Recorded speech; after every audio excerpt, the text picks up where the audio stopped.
ወንድሜ ይቅርታ ጥያቄ አለ ብለህ ነበር። መቀጠል ይችላል። እንኳን ደህና መጣ። እንኳን በሰላም ቆየኝ ኤርሚ። ሁላችሁንም ሰላም ብያለሁ። እንዴት አመሻችሁ? እንዴት ዋላችሁ? ጌታ ይባረክ። ተባረክልኝ። የኔ ጥያቄ 2-3 ይሆናልና ሁለቱ ምስክርነት ያዘለ ነው። 2015 ቤተሰቦቼ ወደ ናይሮቢ ኬንያ ሲመጡልኝ መሬት ከነቤቱ ተወሰደብኝና ጨረፍታ በፊትም እዛ ናይሮቢም ያለው ተናገር ያለውኝ ያ መሬቱ ሲወሰድብኝ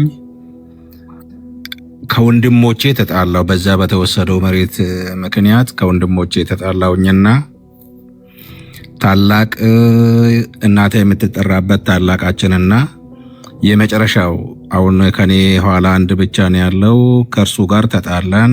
በጣም ክፉኛ ተዘጋጋን። ምክንያቱም መሬቱ ሲወሰድ ከወንድሜ ከታላቄ ጋር ፍርድ ቤት የቆመ የለም። ለዛ ክርክሩ እኔ ከዚህ ብር ስልክ እዛ ምረዱኝ ከወንድሜ ጎን ባለመቆማቸው አዘንኩባቸውኝና 2018 እና 2019ም ሲሄድ በጣም ልቤ አዘነ በዛ ጉዳይ። ታላቁ እንደ ታላቅነቱ ቀርቶ እኛ 4 ነንና ወንዶች ለታናሽየው ብላ እናቴ ያቆረፈችኝ። ለታናሽየው ብላ እናቴ ስታቆርፈኝ እሱን ለመርዳት ብታዝኝም ይዘኝብኝ አልችለውም አልኳትና ጥቂት ጊዜ አኩርፋኝ። ከዛ በኋላ እሷን አባብያት መለስኩኝ። አሁንም ቢሆን ልቧ ደስተኛ አይደለም። እሱንም አሁን የተናገርከው እኔን አይቴ ስላልተናገርክ ከውስጡ ጌታ የተናገረኝ ብዙ ነገሮች አሉና እሱን አስተካክለዋለሁ። ሌላኛው ደግሞ ናይሮቢ በነበርኩበት ጊዜ ወደ $2500 ተበድሮኝ 2017 ማለት ነው ሱቅ ነበረኝና 2021 ወደዚህ ሀገር ይመጣል። ወደዚህ ሀገር መጥቶ ብሩንም ሳይመልስልኝ መጣ። ከዛን በጣም ተጣላን፣ ብዙ ነገር አደረገን። እሱን ሰው በፌስቡክም በሁሉ ነገር ብሎክ አድርጎኝ አዝኜበታለሁ፣ አሳዝኖኝ አዝኜበታለሁ። እሱንም ይቅርታ ሊጠይቀው ብሩንም ከልክሎኝ ራሱ ብሎክ አድርጎኝ እሱንም ምን ላደርገው? እንደ ወንድም ነው የምትመክረኝ? የእናቴን አስተካክላለሁ፣ እሱ ችግር የለውም። መሬት የወሰዱብኝ ሰዎች አዝኜ ጌታ ይፍረድ ብዬ ወንድሜንም ከልክየው የቀራው 2017 ሴት ልጃቸው ናይሮቢ ትመጣለች፣ በስደት ማለት ነው። ስትመጣ ቸርች ተገናኘንና ለ2 ቀን ዞረብኝ። በ3ኛው ቀን እግዚአብሔር ተናግሮኝ ሄጄ ራሷኑ ጠርቻት ይቅርታ ስጠይቃት ከቤተሰቦቼ ጋር ተጣላው፣ ቤት ከልጆችና ከባለቤቴ። እሷን ብቻ ይቅር በማለትህ ነው አንተ መንግስቱን የምትወርሰው ስትለኝ፣ አሁን አንቺ ባለቤቴ ነሽ፣ እርሷ ግን በጌታ እህቴ ናት። አኩርፊያት ጌታን ማገልገል ስለማልችል ይቅርታ አድርጌላታለሁ አልኩኝ።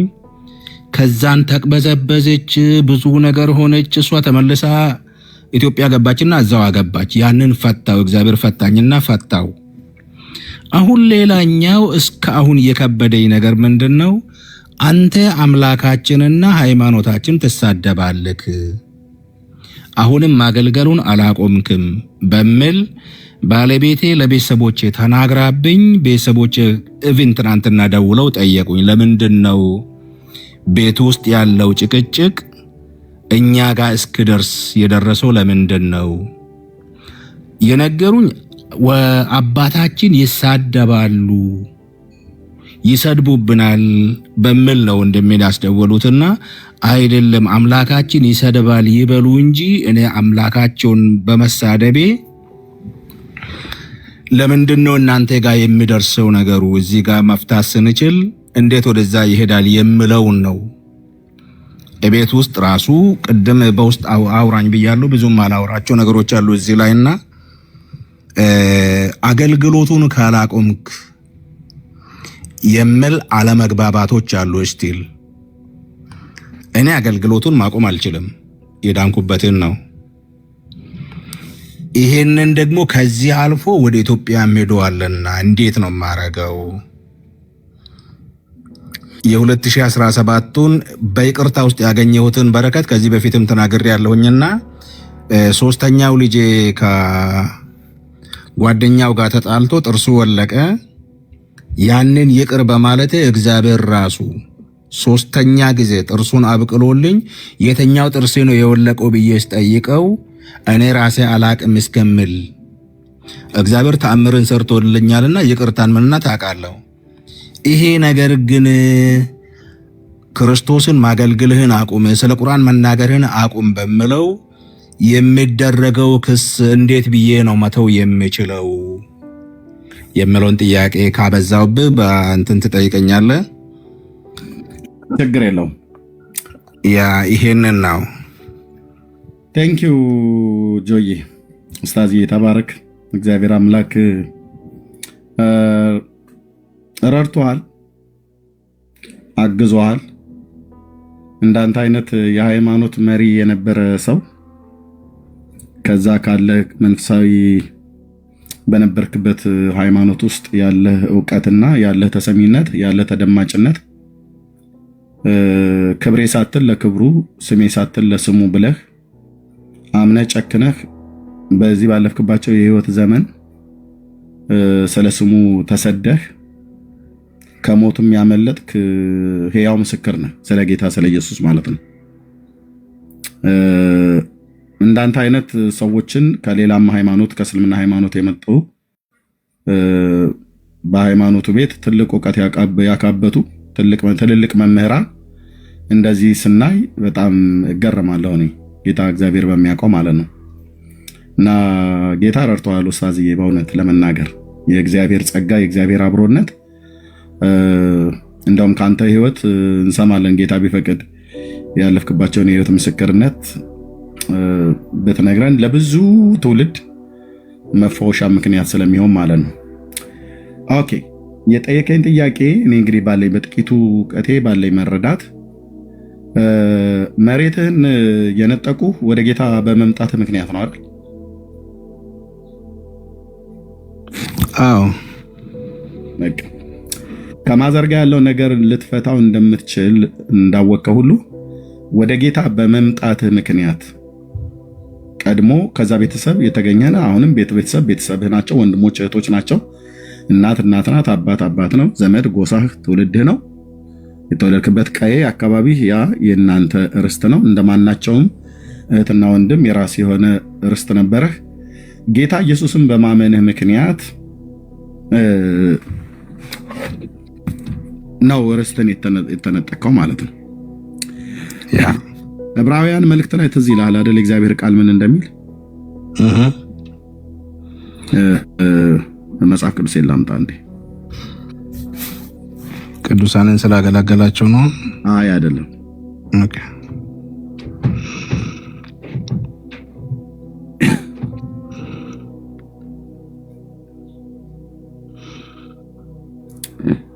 ኦኬ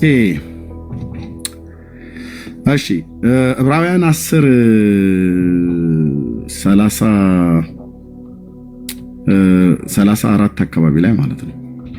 ለምሳሌ ሶሪ ከቁጥር 33 ጀምሮ 32 እና 33 ነገር ግን ግማሽ በነቀፋ በጭንቀት እንደ መጫወቻ ስለሆናችሁ ግማሽም እንዲህ ካሉት ጋራ ስለተካፈላችሁ ብርሃን ከበራላችሁ በኋላ መከራ በሆነበት በትልቅ ተጋድሎ የጸናችሁበትን የቀደመውን ዘመን አስቡ ይላቸዋል። የሚበልጥና ለዘወትር የሚሆን ገንዘብ በሰማይ ራሳችሁ እንዳላችሁ አውቃችሁ በእስራቴ ራራችሁልኝ፣ የገንዘባችሁንም ንጥቂያ በደስታ ተቀበላችሁት ይላል። በአዲሱ መደበኛ ትርጉም አይተዋል? ምንድነው ብሎ የሚለው አዲሱ መደበኛ ትርጉም ይዘዋል አለኝ። ቆይ ላውጣ 10:34 እሱ በቆንጆ ምናልባት አዲሱ መደበኛ ትርጉም 10:34 ጣይሆን ይወሰድኩ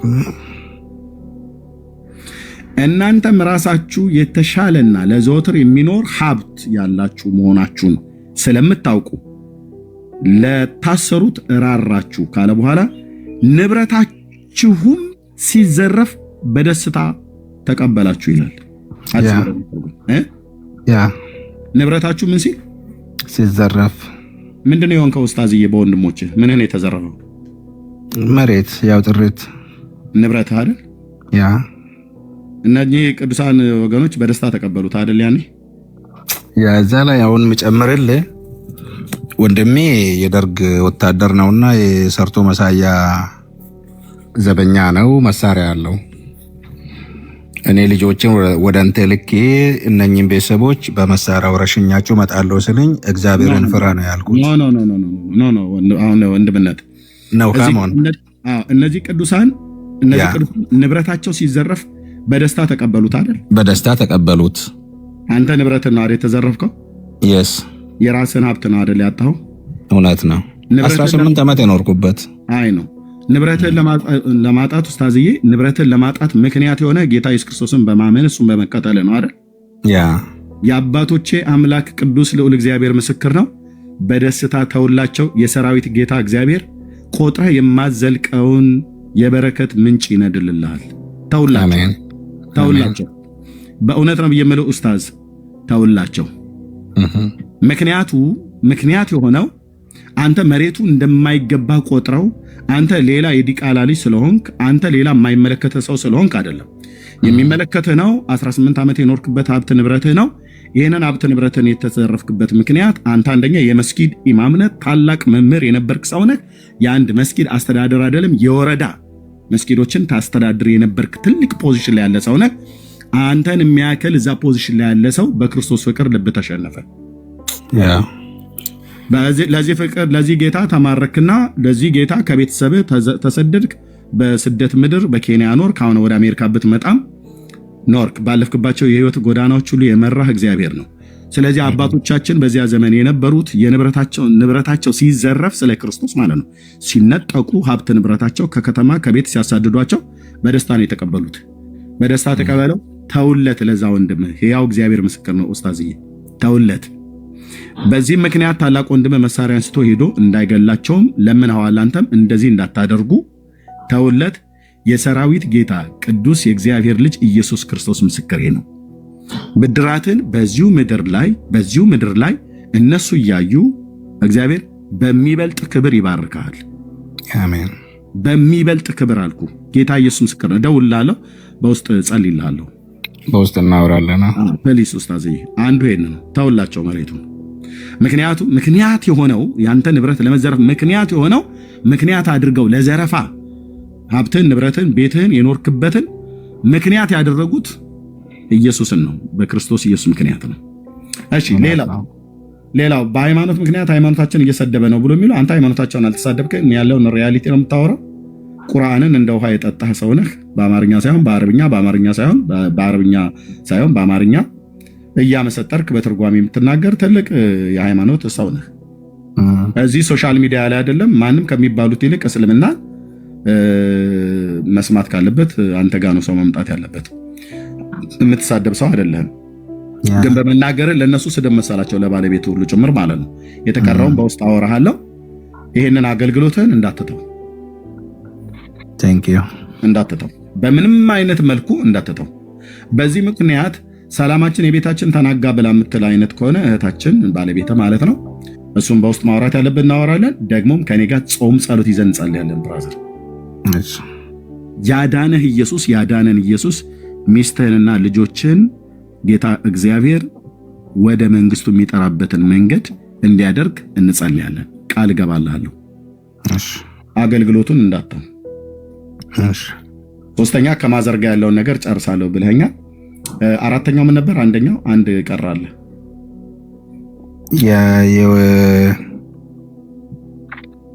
የመሬቱን መጀመሪያውንም ትቻለሁ። የመሬቱን እሱን ትተዋል። ምክንያቱም ልጃቸው መታ መሬት የወሰዱብኝ ሰዎች ልጃቸው መታ ናይሮቢ ይቅር ብያቸው እግዚአብሔር ሊፈታኝ ነው አንቺን ያመጣልኝ ብዬ ባደረግኩት ነገር ነው ከቤተሰቦቼ የተጣላሁት። እሱንም ፈተናልና የመጀመሪያው አንደኛው ምን ነበር? የሆነ አንድ ሌላ ጠይቀኝ ነበር። ሶስቱን አራት ነበረ። ሶስተኛውን አራተኛውን አንደኛውን ረሳሁት። ከእናትህ ጋር ያለውን እፈታዋለሁ ብለሃል። ኦኬ የታላቅ ወንድማ እዚህ አገር መጥቶ ብሩን ከልክሉኝ ብሎክም አድርጎኝ እሱን 2500ንም አበድረኸው ነው። ከዛ አልመለሰልህም። ከዛም ደግሞ በምንም ነገር እንዳታገኘው ወይ እንዳያገኝህ ብሎክ አደረገ። ለዚህም ሰው ኡስታዝዬ $2500 ተውለት። ብታገኘው አጠይቀው። በቃ ብታገኘው አጠይቀው። ገንዘቡን ይከብዳል፣ መከዳት ይከብዳል። አግባብ አይደለም። ቢመልስ ጥሩ ነበር። ግን ደግሞ እሱ ስላለው ሚሆን ስለሌለው ከለከለህ፣ ተወህ። እጅግ እንደሚከብድ አውቃለሁኝ፣ እጅግ እንደሚያቃቃለሁኝ እውነቱ ለመናገር ማለት ነው። ግን በአንተ አቅጣጫ ያለውን ይህ ሰው ቂም እንዳትይዝበት እንዳታዝንበት ማለት ነው። ያዝኝበታለሁ ብለህ ስላልክ ምንም እንኳን ያደረገው ድርጊት የሚያሳዝን ቢሆንም ግን እግዚአብሔር ጸጋ እንዲሰጥ ለምን ካገኘኸው፣ ድንገት ካገኘኸው ገንዘቡን አጠይቀው።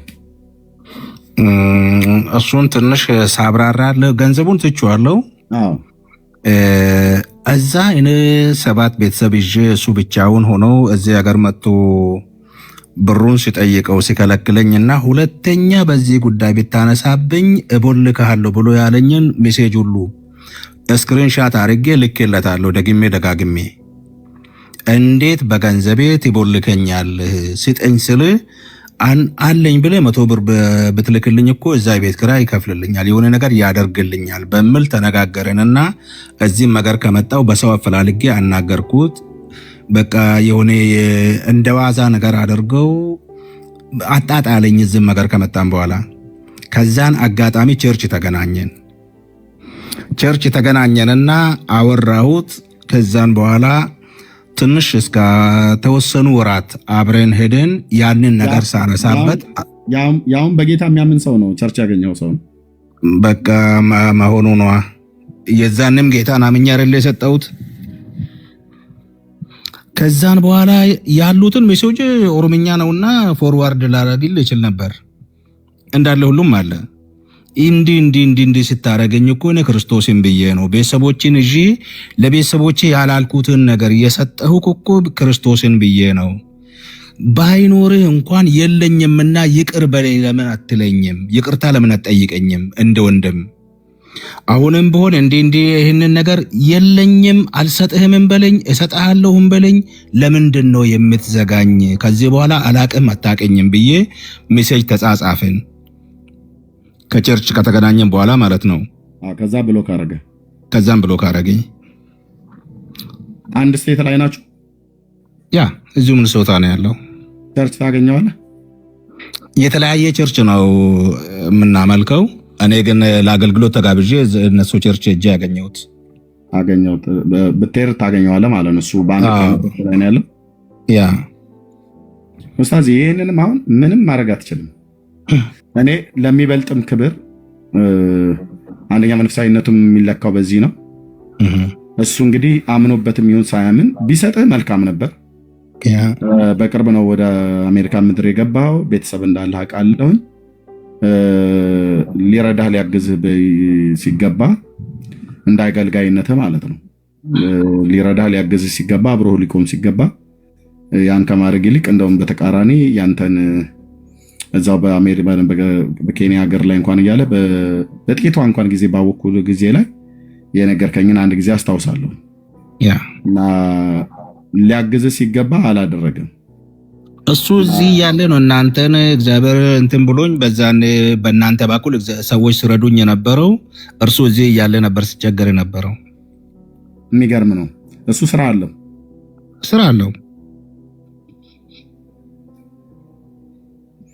ኡስታዝ በውስጥ እናወራ። እሺ።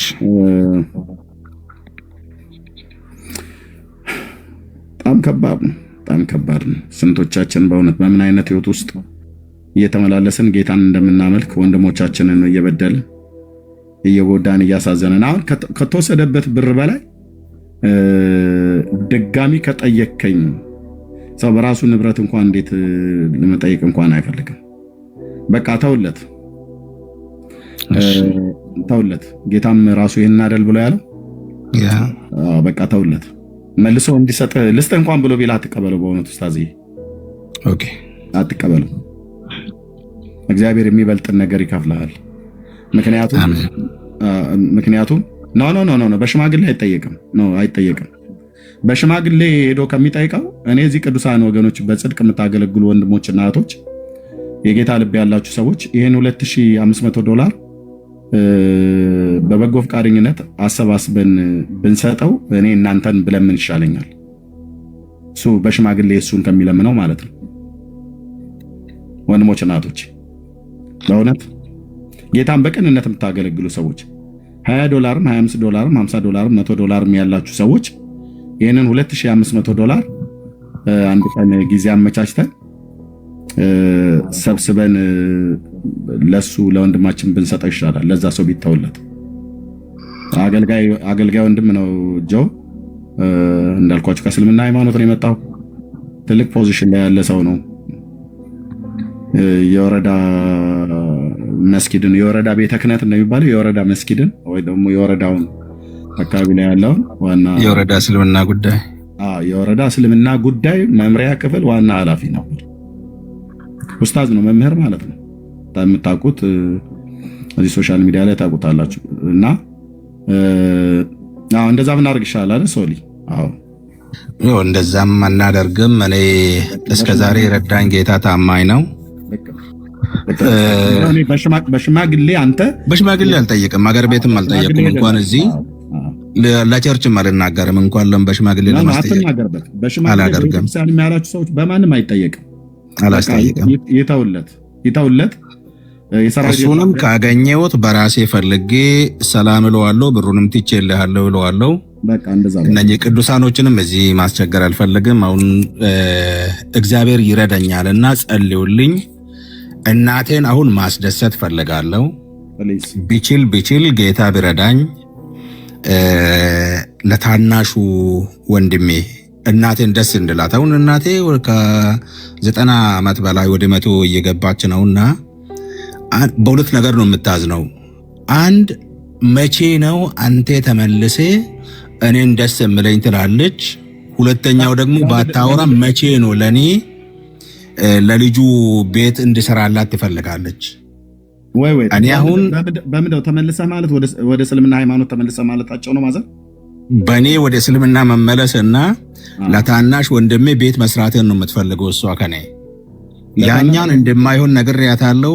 የኔ መመለስ መቼም አትጠብቅኝ፣ የእናንተን መምጣት ነው የምጠብቀው። በዚህ ካዘናችሁብኝ ብታዝኑብኝ ምንም ችግር የለውም ብያችኋለሁ። አሁን እሷ ከኔ የምትፈልገው እናቴ ለታናሽ ወንድሜ የሆነ ነገር አድርጌ እሷን ደስ እንድላት ነው የምትፈልገው። ዘግቼዋለሁ ብያለሁ። እሱ ነው የሚጦራቸው። ያ እሱን አቅመ በፈቀደ ለማዘር ደስታ ከሆነ እሱን ብታረግ ይሻላል። እዛው ገጠር ናቸው አይደል ያሉት ወይስ ከተማው አካባቢ ላይ ናቸው? አዎ መሬቱ ከተማው ነው አልኩ። ኦኬ ከተማ ነው። እሱን ብታረግ ነው። ወደ እስልምና ሃይማኖት ግን ተመልሰ ብሎ የሚለው ነገር እሱን አልሰማም ብያቸዋለሁ። እዚህ ቤተሰቦቼ ራሱ ያውቃሉ። እሱም ልክ እንደዚህ ነው። እኔም አጎቴ በቅርብ ነው የሞተውና ቄስ አጎቴ እና ልጄ እዚሁ ቲክቶክ ላይ ያገለገልኩ ሁሉ ማለት ነው በደወልኩለት ጊዜ ልጄ ተመልሰህ አንድ ቀን እንደ ድሮ አብረን ቀድሰን ነፍሴ ከስጋዬ ሳትወጣ ማለፍ ነው የምፈልገው ብሎ በእንባ ለመነኝ። ልብ በሉ፣ በእንባ ነው የለመነኝ። የአባቴ ታላቅ ወንድም አጎቴ ማለት ነው። አባቴ የማልቀስ ያህል ነው አጎቴ የሚያለቅሰው። እንደዛ ነው ፔኑ የሚሰማኝ። የቱንም ያህል ቢያለቅስ ሆዴ በፍጹም አልባባም። ሆዴ በፍጹም ርህራሄ ሐዘን አልተሰማው። ምክንያቱ ኢየሱስን ትተኸው ወደ ቀድሞ ሃይማኖት ተመልሰህ አብረን ብንቀድስ ነው ያለኝ። እና ያልኩት ምንድነው አጎቴ ሰማይ ምድር ከፍ ዝቅ ብሎ ቢል አላደርገውም። እንዳትጠብቀኝ የሞተው ወንድምህ አልኩት፣ አባቴን ማለት ነው። እሱ በሞት የተለየህን ያህል ልክ እንደዛ ነው አልኩት። የኔ አባት ቀድሞት ስለሆነ የሞተው እሱ የተለየህን ያህል ልክ እንደዛ ነው። እኔ አልመለስም። ኢየሱስ ክርስቶስ የህይወቴ ጌታና አዳኝ አድርጌ ተቀብየዋለሁ። ተመልሼ እንደገና ወደ ጨለማ ህይወት ውስጥ መጥቼ ቅዳሴ አብሮኝ ይቀድሳል ብለህ እንዳታስብ እያልኩት፣ በዚህ ተለያይተን ነው በሞት የሄደው ማለት ነው። በዚህ ጉዳይ ድርድር የለም። አባት ቢባል አጎት ቢባል እናት ብትባል ሚስት ብትባል ልጆች ይባል ማንንም አልሰማም። ማንንም እንዳትሰሙ፣ ማንንም እንዳትሰማ ኡስታዝ።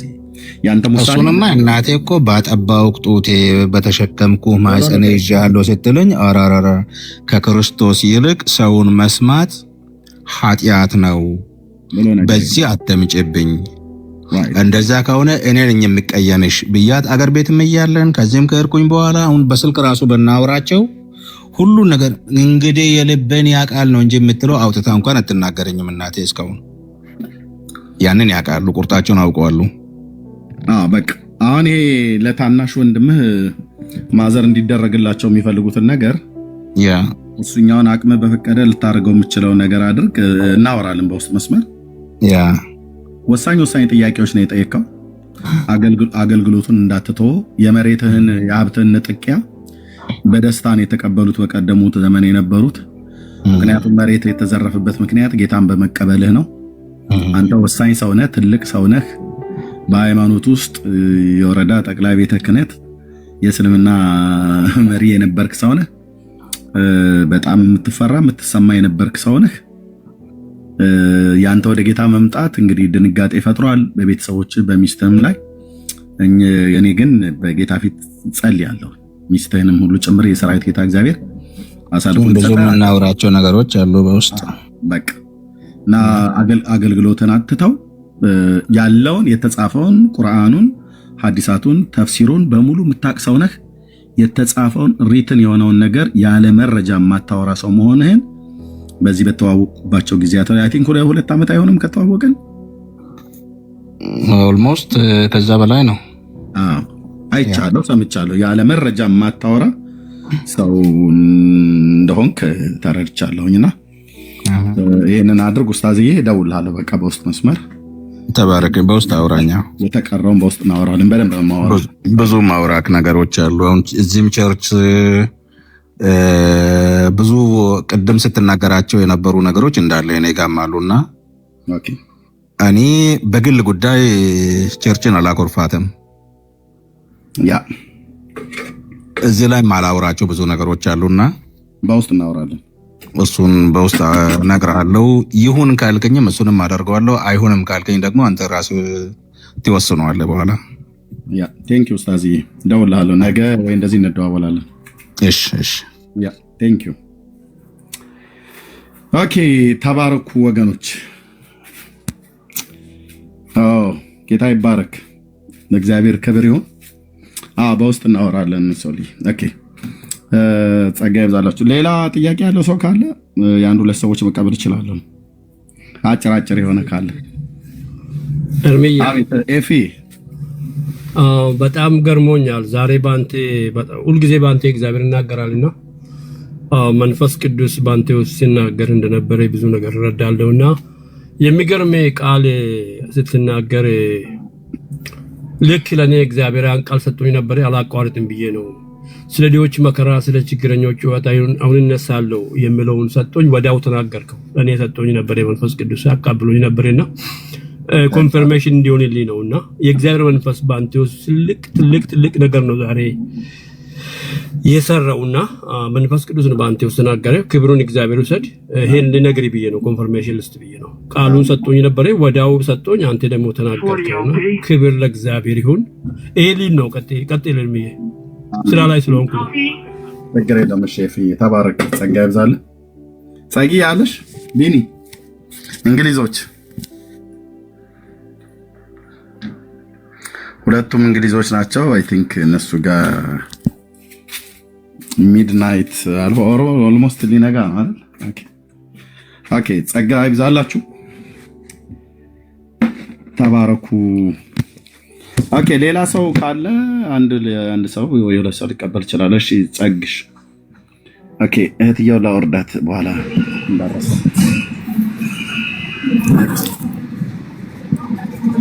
እሺ ጸጋዬ ማለት ተስፍሽ።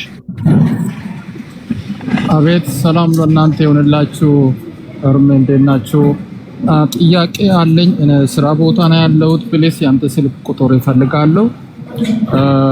አሜሪካ ነው ያለሁት። አገልጋይ ነኝ። ውስጥ ላይ የሚጠይቅ ነገር አለ። ውስጥ በጣም የተሰበሩት ነገሮች አሉና እንድጠይቅ ይፈልጋለሁ። እንዴት ላገኘ?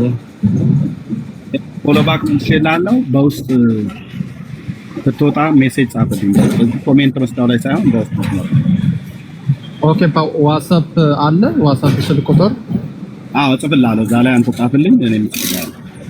አሁን እዚህ ጋር ኦኬ ፕሊዝ አንሳኝና ይደውልልሃለሁ ከስራ ሲወጣ። ተባረክ። ፓስተር ሚኒሶታ ነው ያለው ቅድሙ ፓስተር? ሚኒሶታ ነው። አሁን ሚኒሶታ ነኝ። እኔ ደግሞ ኢንዲያናፖሊስ 6 ሰዓት ጉዞ ነው ልዩነት ያለው። ኦኬ ፎሎ አድርጋለሁ። ፎሎ ባክ መልስልኝ፣ እናወራለን። ያ ተመሳሳይ ጥያቄዎችም ስለነበሩ አባ ውስጥ እናወራለን። ያ መልሽልሃለሁ። ታንክ ዩ። ስንት አደርጋለሁ ስልክ ቁጥሬን ብሬክ ታይም ላይ ወጥቼ እደውልልሃለሁ። ሰዓታችን ተመሳሳይ። ታንክ ዩ ኤርሚ። ስልክ ቁጥሬ ስንት አደርግልህ? ፎሎ ባክም መልስልኝ። እሺ ያው ፎሎ ባክ እንችላለን። ታንክ ዩ ኤርሚ። ጌታ ይባርክ። አገኘሃለሁ። እሺ ታችሁን ሰማቸዋለሁ። እሺ ኦኬ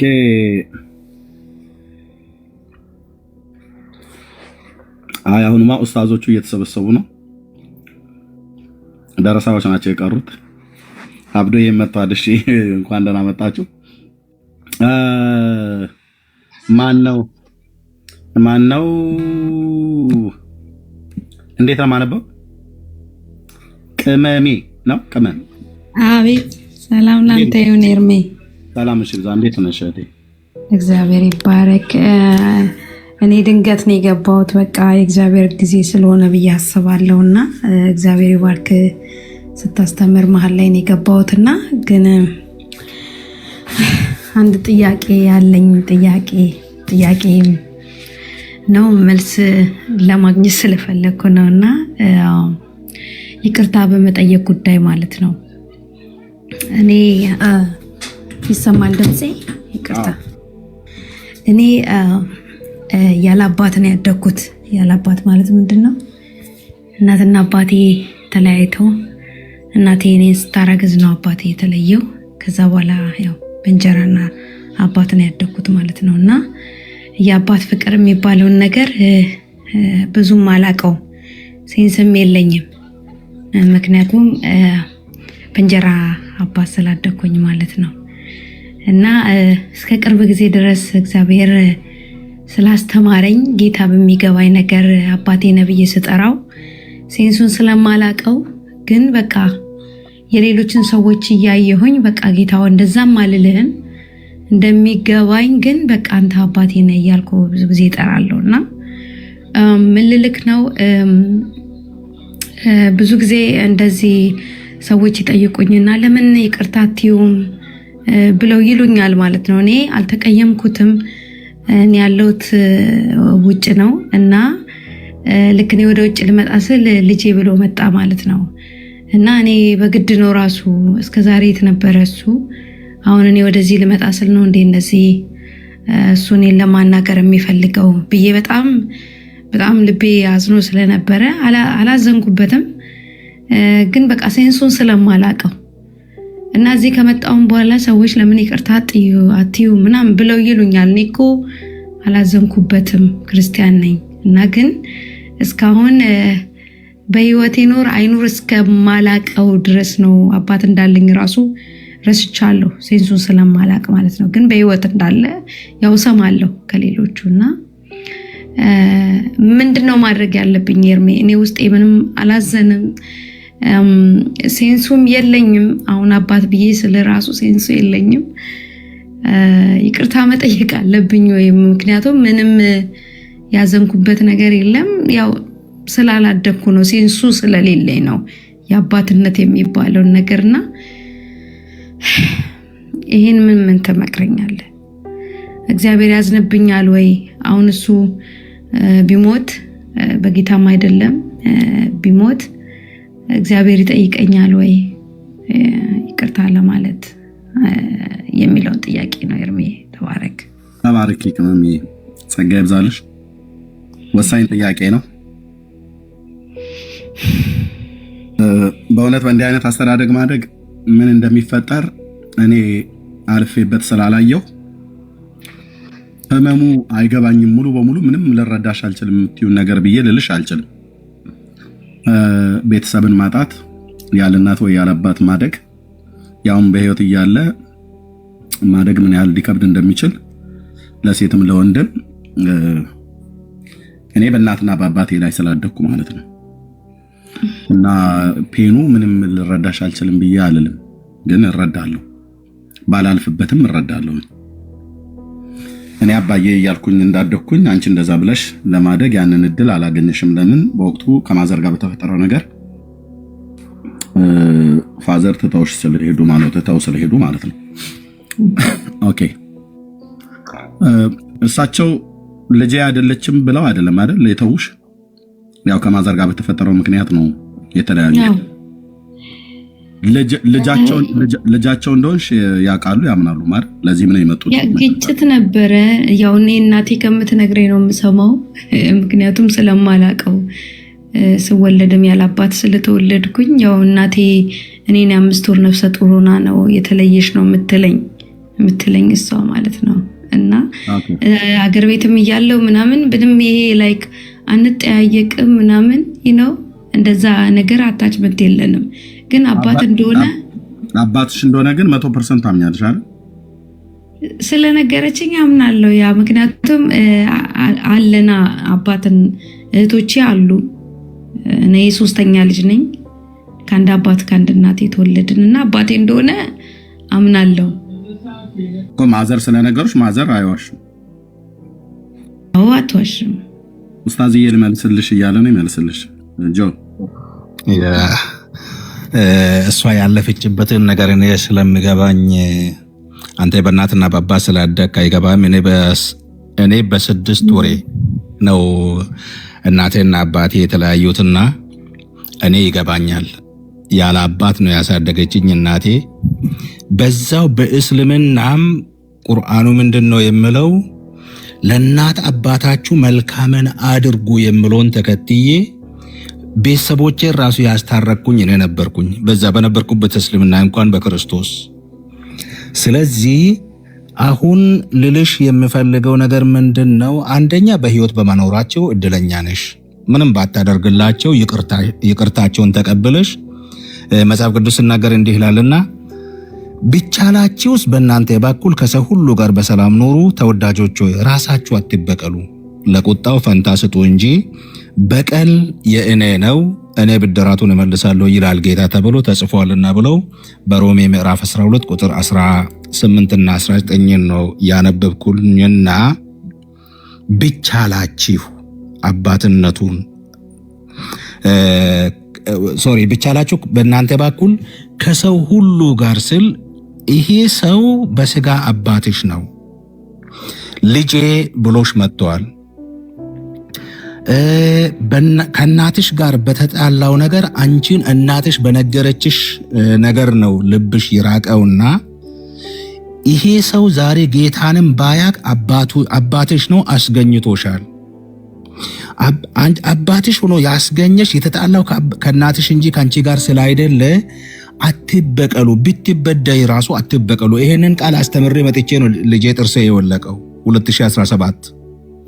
ይሄንን መክሰኞ ቀን አስተምሬ አትበቀሉ፣ በቀል የእኔ ነው፣ ብድራቱን እሰጣለሁ ይላል ጌታ የምለውን አስተምሬ መጥቼ በዛው ከምሽቱ ወደ 5 ሰዓት አካባቢ በዚህ በፈረንጆቹ ልጆች ተጣሉ ተብሎ ከትምህርት ቤት ተደወለልኝ። ሲሄድ ይሄ ቴምፕቴሽን ነው። እግዚአብሔር ልፈትነኝ ጠዋት ያስተማርኩትን ትምህርት እተገብረዋለሁ አልተገብረውም የምለውን ነገር ሊያሳየኝ ነው ያደረገው ብዬ ባደረግኩት ሙስሊሞቹ ተሰባስበው ሽምግልና መጡ እኔ ጋር። ይሄንኑ ቃል አስተምሬ ማታም ይሄንኑ ነገሪያቸው ቁርአን ላይ ቢሆን አሲኑ ቢሲኒ ጥርስን የሰበረ ጥርሱን ስበረው፣ ወልዐይኑ ቢልዐይኒ አይንን ያጠፋ አይኑ ይጥፋ። በእስልምና እንደዛ ነበር። አሁን ደግሞ አልችለውም አምላኬ አትበቀሉ ይላል ብዬ በነገርኳቸው ክርስትና ከሆነ እንደ ሁሴን ነው ተብለው ኖርማል ስሜ ሁሴን ነውና ክርስትና እንደ ሁሴን ነው በእኛ ሽምግልና ውስጥ እሱ እስካልመጣ ድረስ እስከመባል ድረስ እግዚአብሔር ፍቅር የሰጠኝ በዚች ቃል ምክንያት ነው። ስለዚህ አባትሽ ዛሬ በህይወት አሉ። ልጄ ልልሽ ይፈልጋሉ። ደውለሽ አባዬ ሰላም ነው እኔ እኮ ልጅህ ነኝ ብትያቸው የሚያገኙትን ደስታ ልክ አዲስ ሰው ወደ ጌታ እንደመጣ እግዚአብሔር ራሱ ደስ ስለዋልና ያለፍኩበትን አባቴን እየተንከባከብኩት ነው የሞተው። እኔ በ6 ወር ተፋተው አድጌ ቁርአን አስተማሪ ከሆንኩኝ በኋላ ነው ተታርቀው እቤቴ እንኳን እየመጡ ተቀብያቸው ያረፉትና አንቺ ዛሬ በጌታ ነሽ፣ ጌታሽ ደግሞ ይቅርታ አምላክ ነው። ምንድነው ያላደረግነውን ነገር አድርገውልን ያንን ነገር አምነን እንድቀበል ያደረገው ጌታ በይቅርታ እንድትቀበያቸው ይፈልጋልና ይሄንኑ ለመናገር ፈልጌ ነው። ይቅርታቸውን ተቀበያቸው። ልጅህ ነኝ አባቴነ ብትቺ ከእናትሽ ረጋ ራሱ ብታስታርቂያቸው ወደ ጌታ ለመምጣቱ ራሱ ምክንያት ትሆኛለሽ ብዬ ተስፋ አረጋለሁ። ተባረኩልኝ።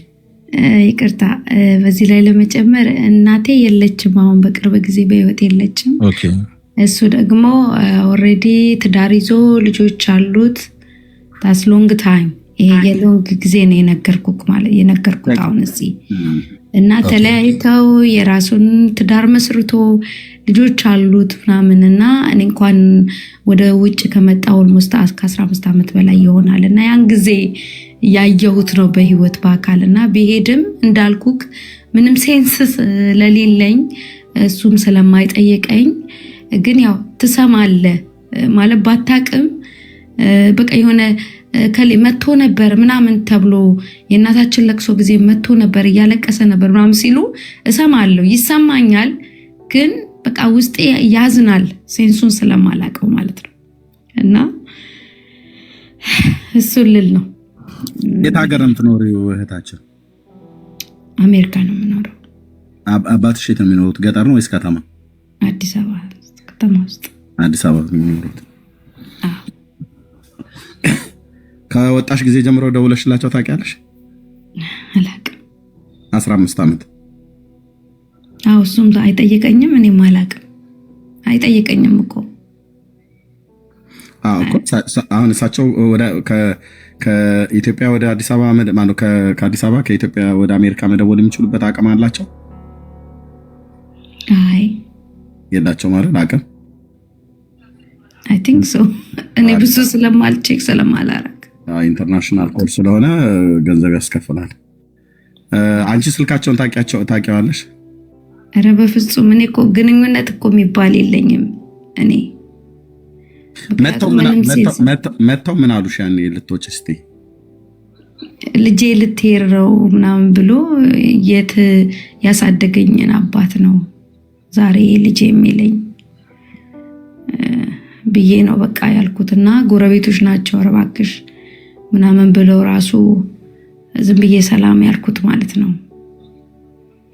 እሳቸውን ማለት እሳቸው እንግዲህ አባትሽ መሆኑን እናትሽ ኦልሬዲ ስለነገሩን ሶሪ እንግዲህ በእናትሽም የህይወት እልፈት ምክንያት ዛሬ ባይኖሩም ማለት ነው። ግን ደግሞ ፋዘር አሉ እና ምንም ይቅርታም አልጠየቁሽም? ከዛም በኋላ አንቺን ለማግኘት እንደው ተጸጽተውም ቢሆን እንኳን ይቅርታ ለመጠየቅ ምንም ሊያገኙሽ የሚችል መንገድ የለም? በፍጹም። ሲጀመርም ውጭ መጣይ ስለተባለ እኮ ነው እንጂ እኮ እዛ ኖር ያለው እኮ በፍጹም አላቅም። እኔ ከዛ በኋላ እህቴ ጋር ልታሳድገኝ እህቴ ጋር ወሰደችኝ። ከዛ በኋላ ምንም አላቅም እኮ አሁን ውጭ መጣይ ስለተባለ ነው የመጣው። ሊፈልገኝም አይችልም ነው። ኦኬ ኡስታዝ ይነግሮሻል።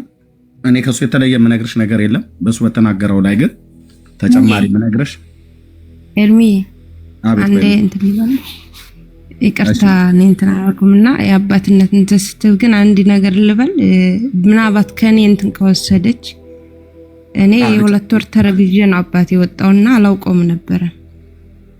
አላሳደገኝም ያለ አባት ነው ያደግኩትና ከዛ አንፃር ይብን እኔ በ7 አመቴ ነው ሰው ቤት የገባሁት። እናታችን የምታበላናታ እኔ ሰው ቤት ተቀጥሬ ነው ያደግኩት። ሰው ቤት ነው ያደግኩት። ግን የሚገርምሽ ነገር 13 አመት እንደዛ ሲሞላኝ አባቴን ለመፈለግ ሞቷል ተብሎ አክስቴ እድር በልታለች። አሁን አክስቴ አባቴ ቢሞት እድር አትበላም፣ ተቀብላ በልታለች ሞቷል ተብሎ ማለት ነውና እንደዛ ነው ያደግኩት እኔ። ግን በጣም ማለት ያለ አባት ማደግ ህመሙ ስሜቱ ለነግራችሁ በጣም ከባድ ነው። በትምህርት ቤት ይሸማቀቃለሁ እና በጣም ያስከፋል። አውቀዋለሁ ህመሙን ያሳዝናል። ግን የቂም ሰው መሆን በጣም ጉዳት አለው። ካንቺ አልፎ እሱን ትጎጂዋለሽ ማለት ይቅር አለ ማለት ከራሳችን አልፎ ለዛ ሰው ቁስል ነው የምንሆንበት። በራሴ ጥፋት ነው እያለ የጸጸት ሰው እንዲሆን እናደርጋለንና እኔ በራሴ መንገድ ያው ከሀገር ወጣሁ ማለቴ በረሃ ገባሁና አባቴን ለማግኘት ብዬ ከቤተሰብ ተደብቄ በረሃ ገባሁ። ለ3 አመት እንደዛ ቤተሰቦች አያውቁም። በቃ እሷም ሙታለች ወጣ ነው የተባልኩት እና ቋራ የሚባል ገብቼ ቋራ እየሰራሁ አባቴ ያለበትን መንገድ ፈልጌ ሳገኝ ሱዳን ጠረፍ ሄጄ ነው አባቴን ያገኘሁት። ያውም አባቴንና ጌታን አንድ ቀን ያገኘሁት እና የሚገርምሽ ነገር በአባቴ አንድ ቀን እንትን ነው የምፈልገው ገባሽ? እኛ ከምንጎዳው በላይ እነሱ በጣም ነው የሚጎዱት። እንደዚህ አይነት ሰዎች ህመሙን እነሱ ጋር ስትቀርቢያቸው ነው የምታውቂውና እኛም ባለማሳደጉ ይጸጸታል፣ ያዝናል። ልጅ እንዳለው አያውቅም። ደውዬ አባቴ ስለው እኔ እኮ ልጅ የለኝም፣ በተለይ ሴት ልጅ የለኝም፣ አንድ ወንድ ልጅ እንዳለኝ አውቃለሁ፣ እሱም ሞቷል ብዬ አስባለሁ። ምክንያቱም ቆይቷል፣ የቆየ ነገር ነው። እናቱ ሲሞት አልመጣም፣ አባት ሲሞት አልመጣም። ገብቷቸዋል። ወጥቶ ነው የቀረው በዛው በውትድርናም በምን ምክንያትና ያ ስሜቱ ግን ያንን የሚጽናናበት ያደረገው ምን ነበረ? ጌታን ማወቁ። ለካ ጴንጤ ነው፣ ጌታን አውቋል በዛ ውስጥና ጌታ ያጽናናዋል ሁሉ ጊዜ። እና ያ ነገር ምንድነው የተፈጠረው? እኔ ሄድኩኝ 2008 ነው አባቴን ያወቅኩት። 2008 የምድሩንም የሰማዩንም አባቴን አንድ ቀን አወቅኩት። በእውነት ብያችሁ በልጅነቴ ብዙ ዋጋ ከፍዬ ነው አባቴን ያገኘሁት። አባቴን ለማግኘት ግን ያልከፈልኩት መስዋዕትነት የለም። ቤተሰቦች አሁን ምን ይላሉ? የተናገርሽውን ሳትፈጽሚ ወደ ኋላ አትም። እናቴ ታውቃለች። በፍጹም በቃ አላት ነበረ። ያለ አባት እንዳደኩኝማ አልቀርም።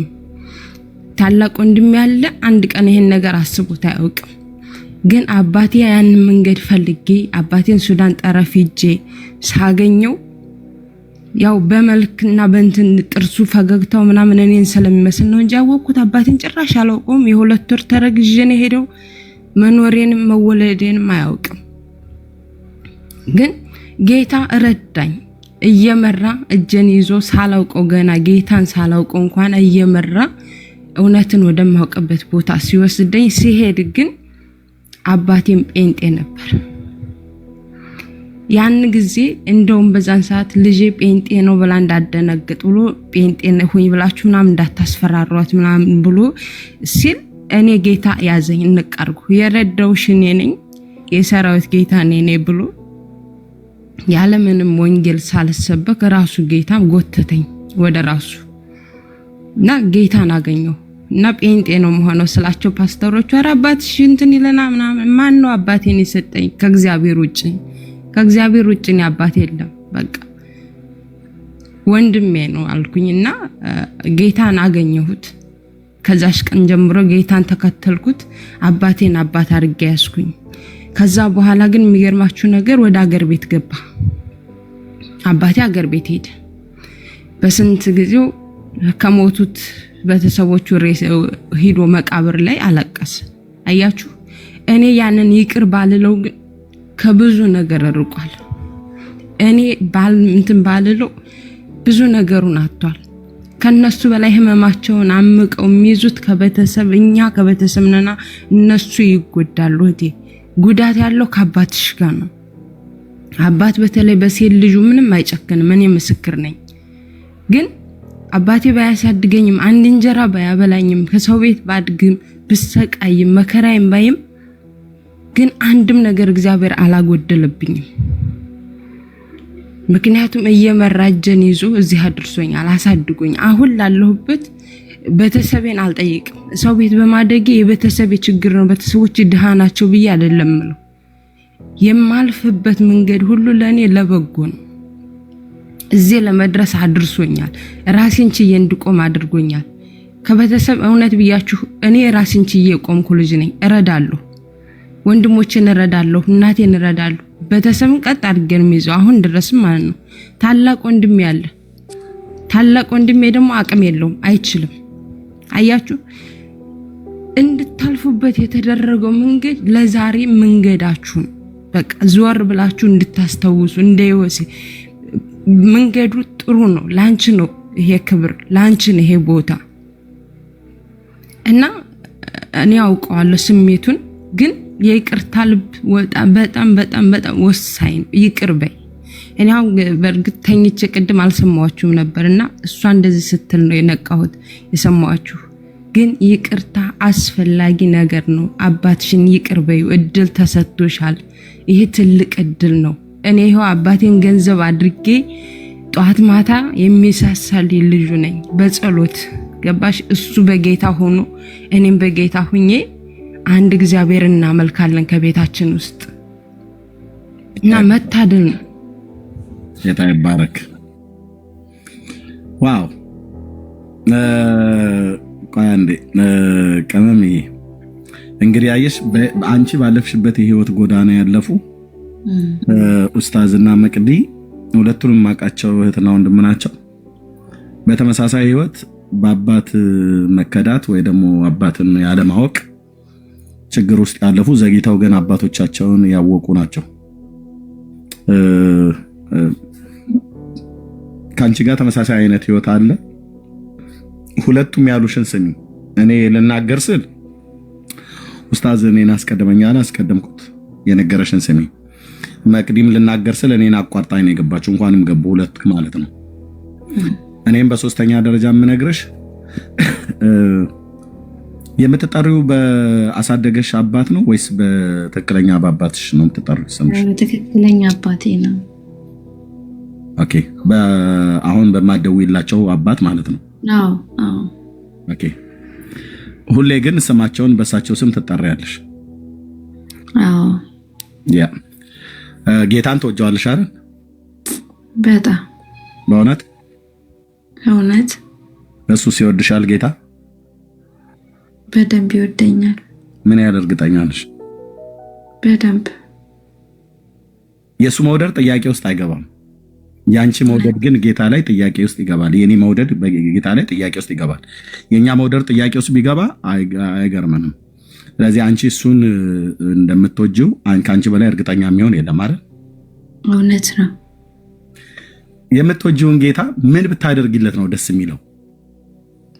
ይቅር ብል እና ጌታ ማስደሰት ትፈልጊያለሽ?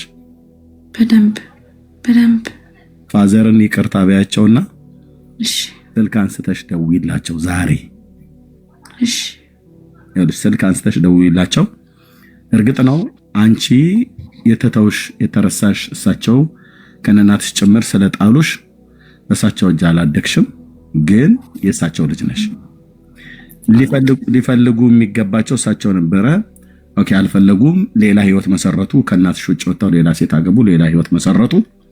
አሁን እህትየው እንዳለችሽ መቅዲ እንዳለችሽ እሳቸው በግላቸው ሲሆኑ በህሊናቸው ምን ያወጣሉ ምን ያወርዳሉ እሳቸውና እግዚአብሔር ብቻ ነው የሚያውቀው።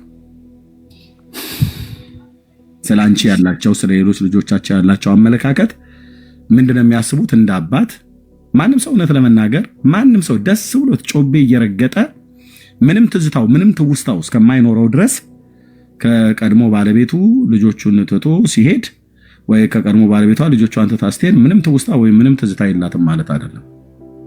ነገሩ አስገዳጅ ሆኖ እዛ ደረጃ ላይ ደረሱ፣ ተለያዩ። ስለዚህ ጌታ ኢየሱስ ክርስቶስን በጣም ተወጀዋለሽ። ያንቺ ደስታ ደግሞ ጌታ እንዲደሰት ትፈልጊያለሽ። ጌታ ደግሞ ከሚደሰተው አንዱ እሱ አንቺንና እኔን ይቅር ብሎ ካለን በኋላ ይቅርም ተባባሉ ብሏል። ስለዚህ 15 ዓመት ሙሉ በአሜሪካ ሀገር ላይ ነው ያለሽው። እስከዛሬ ገንዘብ ልከልሽላቸው አታውቂም፣ ያው ስለማትደዋወይ ማለት ነው አይደል? አዎ አባት እንዳለኝ ራሱ ረስቻለሁ። በቃ እኔ የጌታን የሆነውን ነገር ልንገርሽ እህቴ። አባትሽን ስልክ አንሺና ደውይላቸው እና እንደምትወጂው ንገሪው። አንቺ በክርስቶስ ኢየሱስ ስለተወደድሽ አይደል? እውነት እንደ አባት ባለመፈለጋቸው አሳዝነውሻል። በአባትነት ሪስፔክት አድርገሽ ምንም እንኳን በዚህ ነገር ተሰምቶኝ ነበር። በእነዚህን ያህል ዘመናት ከወጣሁም ጀምሮ አልደወልኩልህም። ማን ብለሽ ነበር የምትጠሪው የነበረው? እኔ እንጃ እንዴት ልንገርህ፣ እኔ አላደኩም።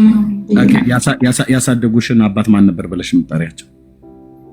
እንጀራ አባት በእንጀራ አባቴ ነው፣ ግን ስጸልይ ሁሉ በቃ እሱን ወደ ጌታ አምጣው እያልኩ ነው የምጸልየው። እንጀራ አባቴን ነው የምጸልየው አባት አድርጌ፣ ምክንያቱም ያየሁት እሱን ስለሆነ። እኔ የተቀሩት እህቶችሽ ፋዘርን ትክክለኛ አባትሽን ማን ብለው ነው የሚጠሩት? በኖርማል ስሙ ነው የሚጠሩት። ምክንያቱም እነሱም ያው ስለተለያየን አትሊስት እነሱ ትንሽ ያውቃሉ፣ እኔ ነኝ የማላውቀው። በሱ እጅ አላደግሽም። ግን በቃ ለጌታ ደስታ የምትኖሪለት ከሆነ እግዚአብሔር ይቅር በማለት ደስ ይሰኘዋል አይደል? ይቅርታ በመጠየቅ በቃ የእውነት ለመናገር ምንም ትዝታው አይሰማኝም። አሁን እንደ አባት ያሳደገሽ ነገር ስለሌለ ትዝታው የለሽም። ግን ደግሞ በስሙ ግን የምትጠሪበት የእሳቸው ስም ስለሆነ ስሟቸው በተጠራ ሰዓት ላይ ሁሉ ትዝ ይሉሻል አይደል? አዎ ነው። አሁን ምንድነው ቅመምዬ፣ ጌታን መዋሸት አይቻልም ማለት እውነት ነው። በፍጹም በቃ ልትዋሻቺ፣ እኛን ምናልባት ልትዋሽኝ ትችላለሽ። እኔ አንቺን፣ አንቺ እኔን፣ እዚህ ያለን እርስ በርሳችን ልንወሻሽ እንችላለን። እንወሻሽ በለን ካል ማለት ነው። እንድንወሻሽም ደግሞ አይነግረንም። በኤፌሶን መልእክት መጽሐፍ ምዕራፍ 4 ላይ እርስ በርስ ብልቶች ሆነናልና እውነትን ተነጋገሩ ውሸትን ማስወግዱ ይላል። ስለዚህ እውነትን ስናስወግድ ውሸትን ስናስወግድ ለእውነት እንኖራለን ብለን ካል አውጥተሽ ይሄንን በደሉኝ ይሄን እንደዚህ አድርጉኝ ምናምን ነገር ብሎ የሚል ነገር ባይኖርም ግን በአባትሽ ላይ ልብሽ ቅር ተሰኝቷል። አዎ ምንም ጥያቄ የለውም። ይሄንን ነገር ይዘሽ ግን አይ እኔ ምንም እኮ እኔ ማለት እኔ ትዝም አይሉኝ ምናምን ነገር ብሎ የሚለውን ነገር ታዩ እርሹ በእኛ ፊት እንደዛ ብለሽ ብትይ በቃ ዝም ብለን እንደ ባለአእምሮ እንስማምሽ ብለን ካል እንሰማሽ እንችላለን። ግን እንደ መንፈሳዊ ግን እንስማሽ ግን ብዬ ካልኩኝ ስሰማሽ ምንም እንኳን እንደዛ ብለሽ ብትይ እኔ ትዝታው የሚለብኝ ምናምን ብለሽ ትይ ግን በአባትሽ ላይ ግን ልብሽ እንደከበደ በደንብ ስለማቅ ነው ለዚህ ነው የጠየኩሽኝ። እና የእውነት ጌታ እስከዛሬ ድረስ አሳድጎሻል። እሳቸውም ይህንን እድል አግኝተው ባያሳድጉሽም ጌታ ግን አሳድጎሻል። ቤተሰብ መስርተሻል አይደል? አሁን በአሜሪካ ሀገር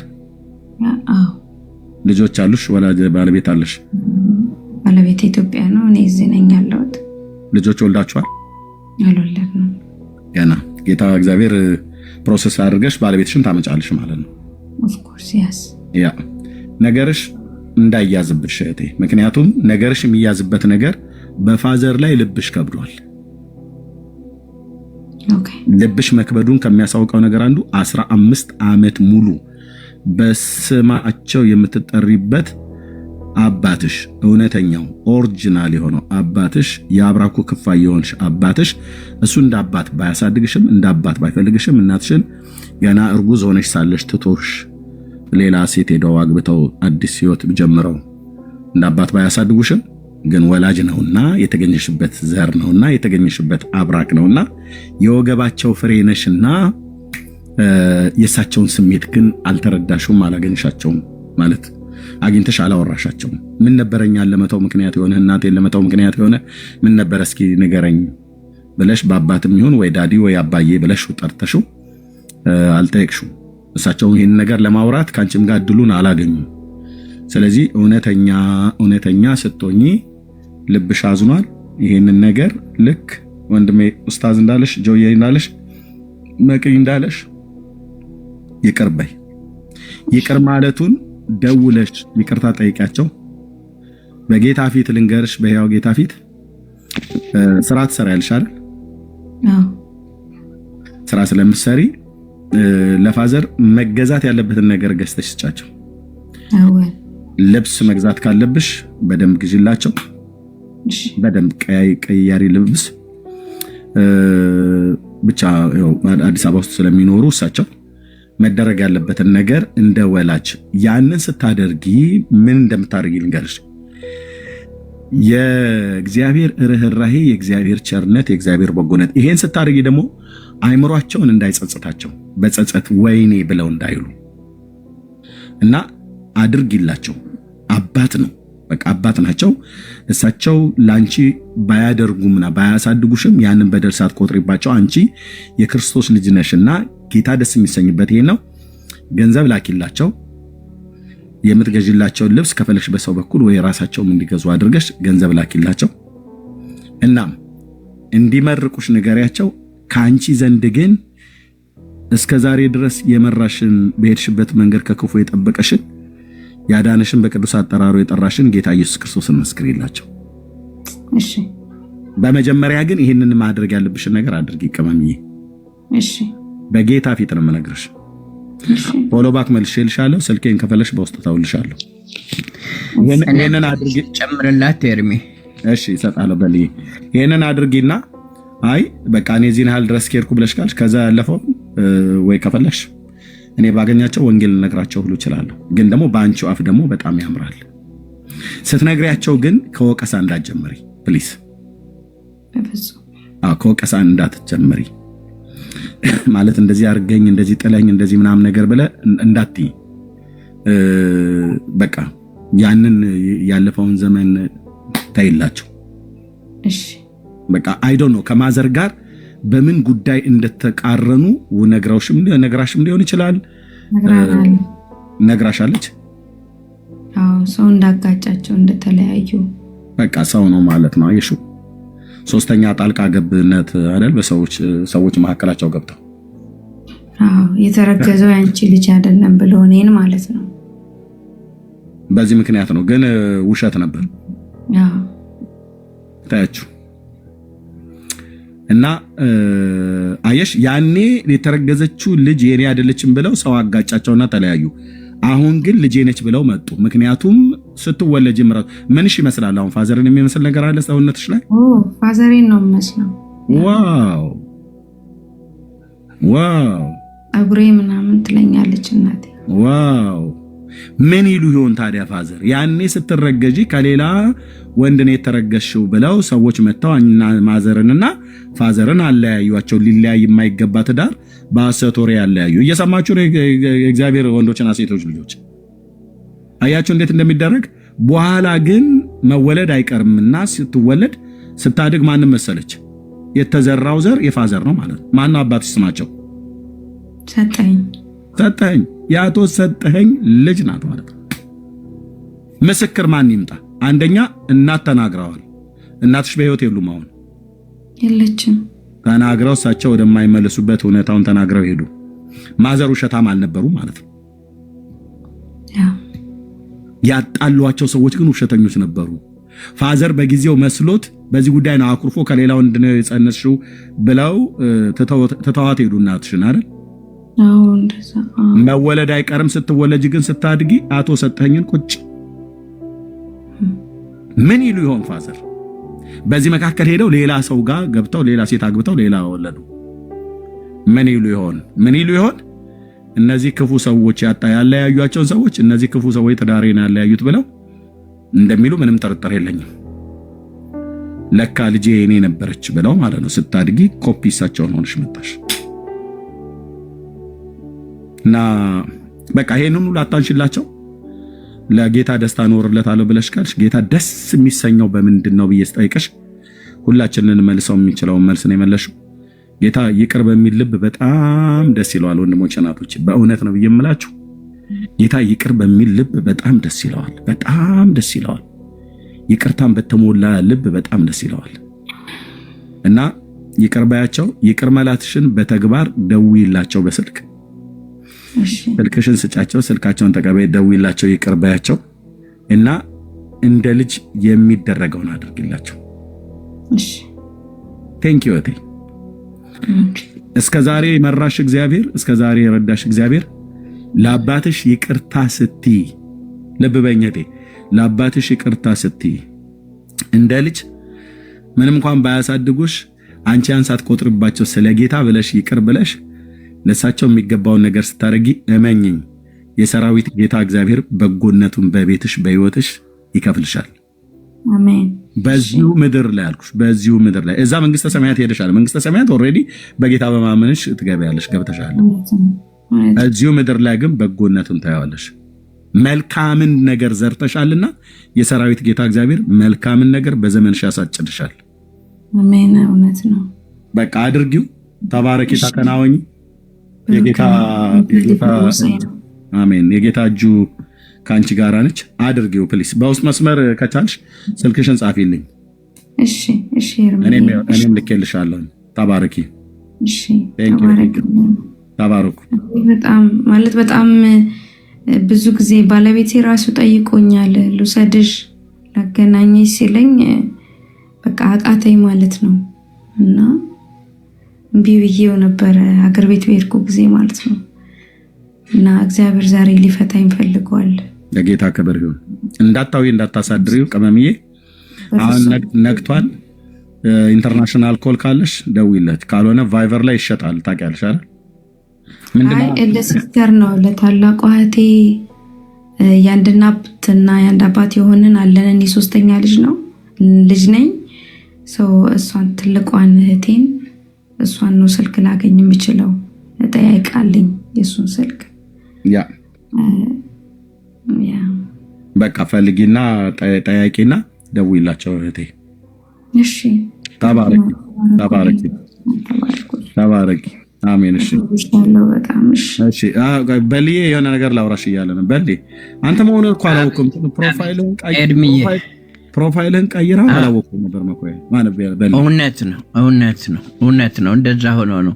እኔ ደግሞ አንድ የምወደው በዚህ በቲክቶክ ቻናል ላይ ነምበር 1 የምወደው ሰው ኤርሚ ነው አልኩኝ እና አንድ ኢሊያ የሚሏት ደግሞ ሐሰተኛ ነቢያቶች ላይ የምትሰራ ልጅ አለች። ሁለታችሁን ነው በጣም የምወደውም እናንተን አይቼ ነው ማለፍም አልችለው እና እናፍቃለሁ። ስጠፉም ያው ቫኬሽን ላይ እንደሆንክ ሌላም እሰማለሁኝ እና ስትመጣ ይኸው ቅባት ሁሉ ጨምሮ ነው የመጣው። በእውነት በደንብ ሰምቻለሁኝ።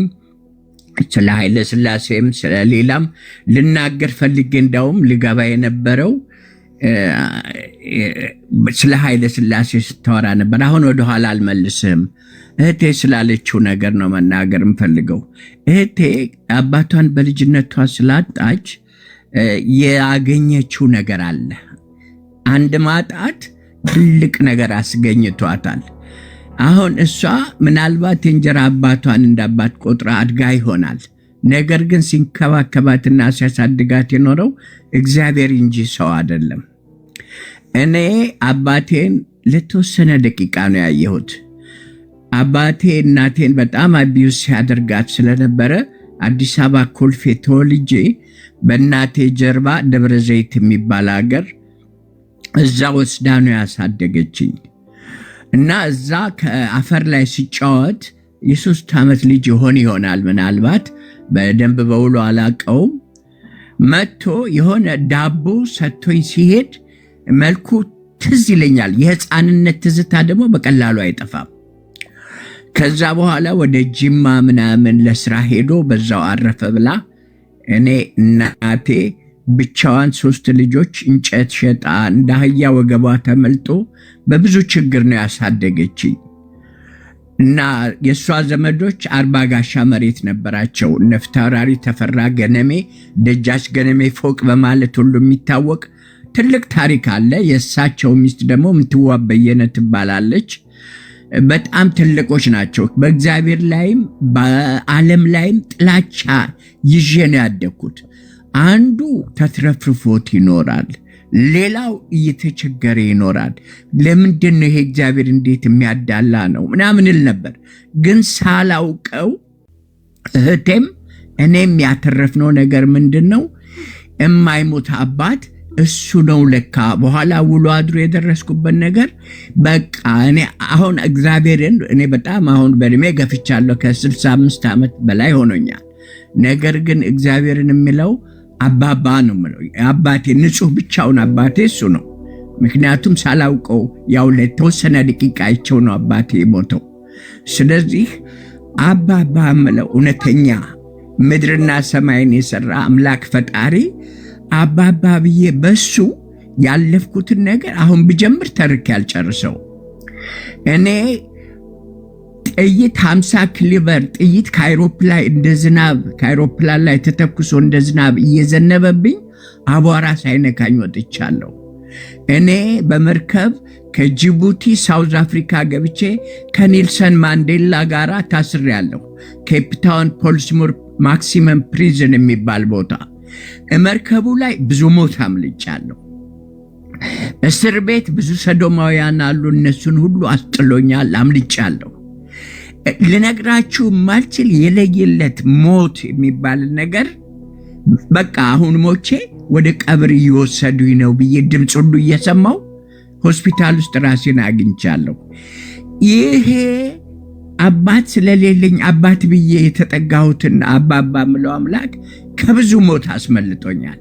እህቴን አሁን በደንብ ብታያት በጣም የዋህና ለሰው አዛኝ፣ በቃ ሁሉን የምትወድ ከሁሉ በላይ እግዚአብሔርን የምትወድ መሆኗን እኔ ሳላውቃት እመሰክራለሁ። የኔ ባህሪ እንደዛ ሆኖ ነው የተቀረጸው። ከእናት ጋር ማደግ ርህራሄን፣ እናቴ እንጨት ተሸከማ ያመገኘቻትን አንድ የሆነስ ድሃ ቆሞ እዛ ጠውልጎ ስታይ ወይኔ የኔም ልጆች ነገር እንደዚህ ይሆናል ብላ መቀነቷ ላይ ያለቻትን ፈታ የምትሰጥ እናት ነች። እናቴ ካለፈች ወደ 25 ዓመት 30 ዓመት አካባቢ ሆኗል። ግን ጌታን ተቀበላ ማን ሊቀብርሽ ነው በስተርጅና ሲሏት ካልሸተትኳቸው መንገድ ላይ ይጥላሉኝ እንኳን አዳኘን ክርስቶስን አገኘሁ ብላ ነው ወደ ጌታ ሄደችው። ይሄ ለእኔ እጥፍ ድርብ እግዚአብሔር ያደረገው ድንቅ ስራ ነው። ስለዚህ እህቴ ወንድሜ እንዳለሽ ነው። እኔ ትንሽ የምጨምረው ነገር ምንድን ነው?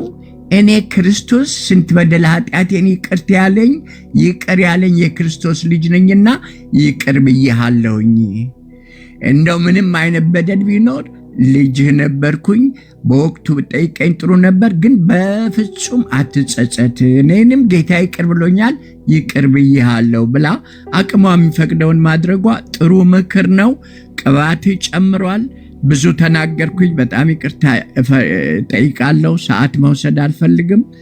ይሄንን ነው ማለት እንፈልገው። ኤርሚ ግን ቅባት ጨምሯል። በብዙ አቅጣጫ የምትናገረው ነገር እውነት ነው። በስልጣንና በኃይል ነው። እኔ እንዲያውም በቃ ከድሮ ነቢያቶች በጣም ከመወዳቸው ነቢያቶች አንዱ መንፈስ በዚህ ሰው ላይ ገብቷል እያልኩ ነው የማስበው። ነውም እንደዛም ነው። ለነገሩ ጌታ ብዙ አዲስ ፍጥረት አድርጎ ሁለተኛ ቆሮንቶስ 5:17 ላይ እንደሚናገረው ለራሱ አድርጎ የፈጠረህ ነህ። በርታ፣ አይዞህ፣ በስልጣንና በኃይል በቆምክበት አካሄድ ሂድ። እግዚአብሔር ካንተ ጋር ነው። ይህንን ነው ማለት እንፈልገው። ቴንኪዩ ስላዳመጣችሁኝ። ሰዓት ወስጄ ተናገርኩ። በጣም ይቅርታ።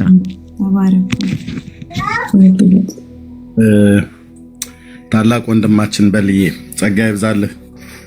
እኔ ወንድም አድርጌ ስለተቀበልኩ አንተም እንደዚሁ በሌ ነው ብዬ የምለው አቆላምጬ ማለት ነው። እግዚአብሔር ዘመንን ይባርክ። ለጌታ ክብር ይሁን፣ ለእግዚአብሔር ክብር ይሁን።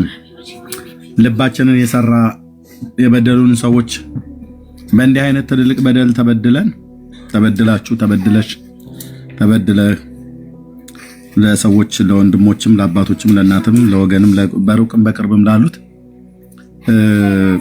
ይቅርታ ባህሪያችን ያይደለ ከባህሪያችንም ያይደለ ከፍጥረታችን የቁጣ ልጆች የነበርን ሰዎችን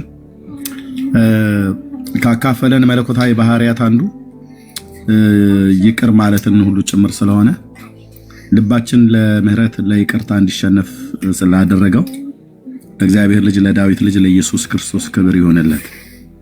አየ የበደሉን ሰዎች አይኖሩም ማለት አይደለም። መቅዲ ተበድላ አባቷን ፍለጋ እስከ ሱዳን ጠረፍ ድረስ የሄደችበት ምክንያት ልቧ እንደዚህ አድርጎ ስለሰራ ነው። በክርስቶስ ኢየሱስ እግዚአብሔር ጥንቱንም ሲፈጥር ልባችንን ያውቃል። እህቴም ቅመም እንደዚህ ወንድሜም ጆ እንደዚሁም በሊ ሙሉ ጭምር ታሪክ ያላችሁ ሰዎች ናችሁ። ልብ በሉ። እኔ አሁን ከእናንተ ይልቅ በእናትና በአባት ላይ ያደኩ ሰው ነኝ። እስከ 10 ምናምን ነገር ዓመቴ ድረስ ያደኩ ሰው ነኝ። ያው በቆሎ ትምህርት ቤትም ስለነበርኩ ተመልሼ ወጥቼም እንደገና ደግሞ ወደ ቤተሰብም ጋር ተመልሼ ብገባም ግን በእናትና በአባት ላይ ነው ያደኩት። እናቴም አባቴም በእነሱ እጅ ላይ ነው ያደኩት፣ እኔም ሌሎችም ማለት ነው።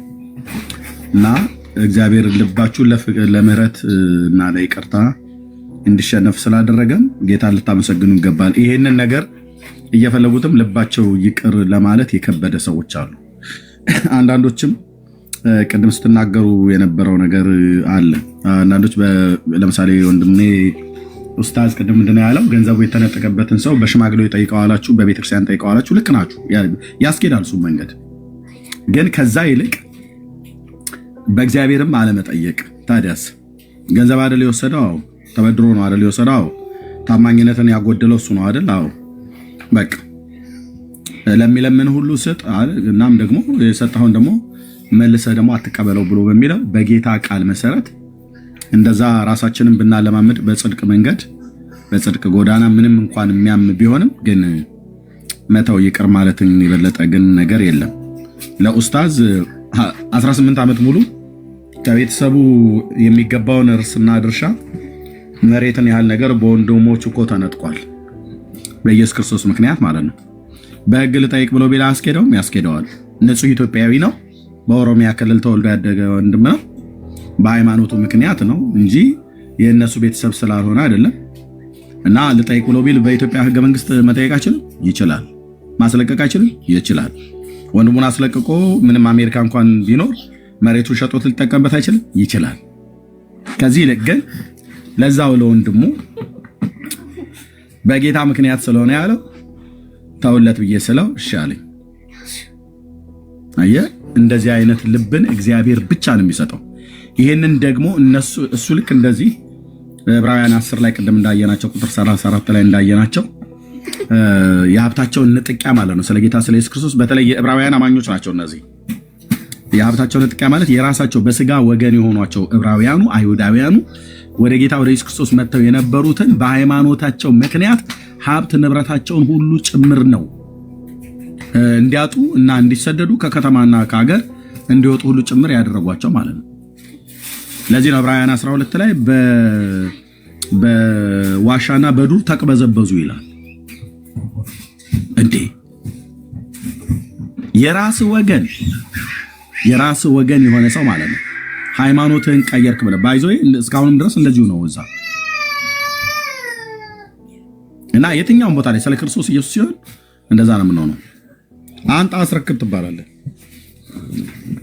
ቁልፉን አምጣ የመኪናውን አምጣ እየተባለ አንድ ስሙን ሲናገር ስሙን አልተናገረም፣ ስሙን አልናገርም ማለት ግን በጣም የሚያከብረው የእግዚአብሔር ሰው ስሙን ብጠራ እናንተም የምታውቁት ሰው አንድ ጊዜ መድረክ ላይ እሱ እያገለገለ በነበረበት ጉባኤ ውስጥ ተገኝቼ ነበር እና እንደዚህ ስለ ጌታ ስለ ኢየሱስ ክርስቶስ እውነተኛ ሕያዋን ምስክር የሆኑ ሰዎች ዛሬም በመካከላችን አሉ ብሎ በተለይ ጌታን ኢየሱስ ክርስቶስን በመቀበልና በማመን ጸንቶ ስለመቆም የሚመጣውን መከራ ሁሉ ስለመቀበል ሲናገር አሁን ስሙን ማልጠራላችሁ እዚህ ጉባኤ መካከል አንድ ትልቅ ሰው አለ አለ። ይህ ትልቅ ሰው የተባለው በእውነትም ትልቅ ሰው ነው። ከሀብታቸው እና ከቤተሰቡ ካለው ሀብት ብዛት የተነሳ አዲስ አበባ ውስጥ በጣም ታዋቂ የሆነ የሀብታም ቤተሰብ ነው።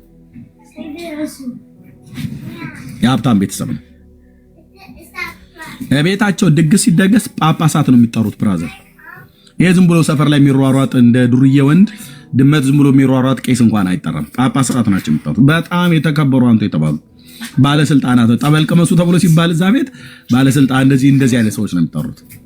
በጣም የለየላቸው ሀብታሞች የሚባሉ ናቸው። እና ጌታ ኢየሱስ መግባቱ አይቀርም። እዛ ቤት ገባ። እዛ ቤተሰብ መካከል በማን በኩል? በአንደኛው ልጃቸው በኩል። ይሄ ልጅ የዛ ሀብታም ሰውዬ የመጀመሪያ ትልቅ ሰው ነው። አግብቶ 2 ህፃናት ልጆች አሉት። እና ድርጅት ሁሉ ነበረው በስሙ የተከፈተለት ማለት ነው። አባትየውና የእናቱ የአባቱ ሀብት ተርፎ የፈሰሳቸው ተብሎ ከሚባሉት መካከል ስለሆነ በስሙ ድርጅት ሁሉ ከፍተውለታል። ቁልፍ አለው። መኪና አቀያይሮ ነው የሚነዳው። የካምፓኒው የግል ተብሎ የሚባል በራሱ ስም ሁሉ የተገዛ ማለት ነው። እና ጌታ ኢየሱስ አገኘውና ጌታን ተቀበለ። እዛ የቤተሰብ ስብሰባ ተብሎ በሚባልበት ይሄ ፋሲካ ገና ሲመጣ ይጠራሩ የለ እናት አባት ቤት የሚገናኙት ስብሰባ እንደዛ አይነት ነገር አለ። እዛ በተሰበሰበበት በጌታ መሆኑ የታወቀበት ቀን ማለት ነው። እና ለፋሲካና ለገና እንደተሰበሰበው እንጀራ እየተበላ ያለ ቄሶቹ ባርከዋል፣ ቆመው ማለት ነው። ቡራኬ ሰጥተዋል። ምግብ ሊቀርብ ነው። ቡራኬውን ከሰጡ በኋላ እሱም እዛው መካከል ነበረ ሸሽ እና መጨረሻ ላይ ማዕዱን ካነሳ በኋላ ወንድማችን በጌታ የሆነው ማለት ነው ሲያመሰግን አዩት።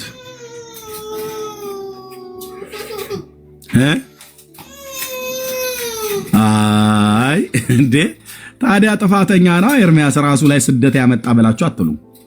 ብዙዎች በአያቶቻችሁና በአጎቶቻችሁ በእናቶቻችሁና በአባቶቻችሁ ፊት ያቁብናል ብላችሁ አፍራችሁ ተሸማቃችሁ እንጀራ ላይ እንኳን የጌታን ስም ጠርታችሁ ለማመስገን የምትሸማቀቁ እህቶችና ወንድሞች እየሰማችሁ ነው።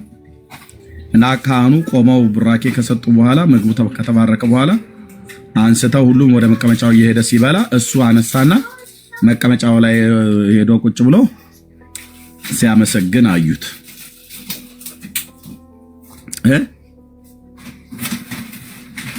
ጌታን ሲያመሰግን አዩት። እዛ ማዕዱ ላይ ራሱ በሳህን ላይ ባነሳው ላይ ነው ይሄንን ያደረገው። እሺ እና ቀጥሎ በሚቀጥለው 2-3 ቀን ውስጥ የንስሐ አባታቸውን ጠርተው ምንድነው የተፈጠረው አሉት። ጌታን ተቀብያለሁ አላቸው። ማለት መናፍቅ ሆንክ ጴንጤ ሆንክ አላሉት። አይ እናንተ እንደዛ ብላችሁ የምትሉት እኔ ግን ጌታ ኢየሱስ ክርስቶስን ተቀብያለሁ ብለው አለ። ንስሐ አባቱን ቀጥታ አባቱ ያሉት ምንድነው? ንስሐ አባታቸውን አባቴ እርሶ ይምከሩት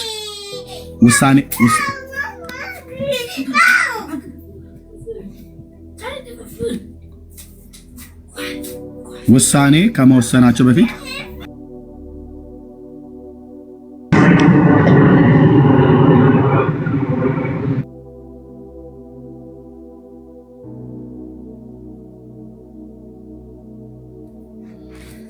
ኦኬ እና ውሳኔ ከመወሰኔ በፊት ይምከሩት አባቴ ብሎ በንስሐ አባቱ በኩል ምክር ተጀመረ ማለት ነው። አንተ የባለጠጋ ልጅ ነህ፣ እመቤቴ የአስራት ብላ የተሰጣት የአስራት ሀገር የቅድስት የተዋህዶ እና እናት አባትህ ቆመው አደግድገው ጽዋ ማህበር የሚደግሱ የሚያበሉ የሚያጠጡ ለሀገር የተረፉ ምን ይሁንልኝ ብለህ ነው ትናንትና በስንዴና በሰልባጅ የመጣ ሃይማኖት ምናምን ነገር ብለው እያንቋሸሹም እያጣጣሉም እያቃለሉም ሊመክሩት ከጀሉ። ይሄንን የሚናገረው አገልጋይ የዚህ ሰው የቅርብ ሰው አይ አላደርገውም ማለት በቃ አባቴ በዚህ ጉዳይ ላይ አይምጡ ካህኑ ማለት ነው። ጌታን ተቀብያለሁ ከዚህ መንገድ ወደ ግራም ወደ ቀኝም አልልም አላቸው። ከዛ ይሄንን ውሳኔ ለአባትየው ንስሐ አባቱ አስታወቁ። የስጋ አባቱ ቀጥታ ያለው የተከፈተልህን ድርጅት የመኪናውን ቁልፍ ይኖርበት የነበረውን ቤት በሙሉ ቁልፉን አስረክበኛው። ልጆቹን የሚያስተምረው እንደ ሊሴ ገብረ ማርያም ነው ማነው እንደሚባለው አይነት ይሄ ማነው የፈረንሳዮቹ እዚህ የደህንነትና ኢሚግሬሽን ጥቁራ ምንድነው የጥቁር አንበሳ ትምህርት ቤት አለ አይደል? ደህንነትና ኢሚግሬሽን ጋር ያለው ምንድነው ሊሴ ነው ማነው የሚባለው የፈረንሳይ ናም ነገር የሚባለው አይነት ማለት ነው። ብቻ ሀብታሞች ገንዘብ ከፍለው ኤክስትራ ገንዘብ ከፍለው የሚያስተምሩበት ቤት ነበር። ልጆች ናቸው ገና እዛ ነበር ያስተምር የነበረው የሚከፍለው ሁሉ ገንዘብ እስኪያጣ ድረስ። አስረክብ አሉት በሙሉ። አስረክብ አምጣ አሉት። እንደዛ በጣም ታዋቂ እንደ ሊሴ አይነት ታዋቂ ትምህርት ቤት ነበር። በሙሉ ተቀበሉት። ባዶን ቀረ።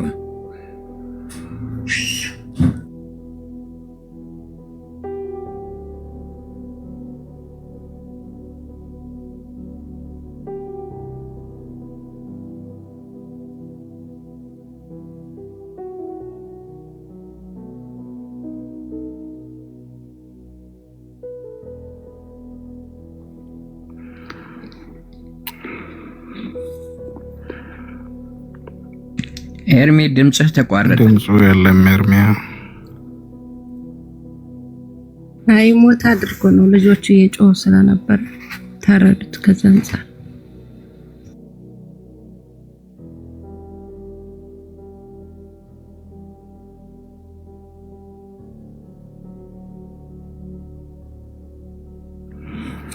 ያ ኤርሚ እስኪመጣ ከታች ሆነ። በጣም ይቅርታ ወገኖች፣ ልጆች እየረበሰች ስለነበረ ነው። እሺ ቀጥል። እና መጨረሻ ላይ ምንድነው ባዶውን ቀረ ማለት ነው። በሀብታም ትምህርት ቤት ከፍሎ ያስተምር የነበረው ሰው በመንግስት ትምህርት ቤት ልጆቹን እንዲያስተምሩለት ልጆቹን ይዞ ፍለጋ ሄደ። ከቤተሰብ ተነጠለ፣ ሀብቱን ተነጠቀ፣ ቁልፍ አስረከባሉት፣ በሙሉ አስረከበ አንዳች ነገር እስከማይቀር ድረስ ጸና፣ ቆመ። ያ ሰው ምን አለ? ያ ታላቅ የእግዚአብሔር ሰው በዓላማ ጸንቶ ስለመቆም ብሎ ካለ በኋላ ይህንን ሰው ነው ጉባኤ ውስጥ አሁን አለ ብሎ ስለሱ እየተናገረ በእንባ ነበር ሲናገር የነበረው። ማለት ሀብትና ንብረቱ ስለተነጠቀ አሳዝኖት አይደለም፣ ስለ ዓላማው ጽናት ማለት ነው። ጌታ ኢየሱስ ክርስቶስን ይሄን ያህል የገባው ትውልድ ማለት ነው። ኦኬ ብዙዎች አላችሁ እዚህ ውስጥ ማለት ነው። እታጊ ያለሽ ካለሽ ጥታቻ አንድ ቁጥር ጻፊ። እታጊ እታጋለሽ?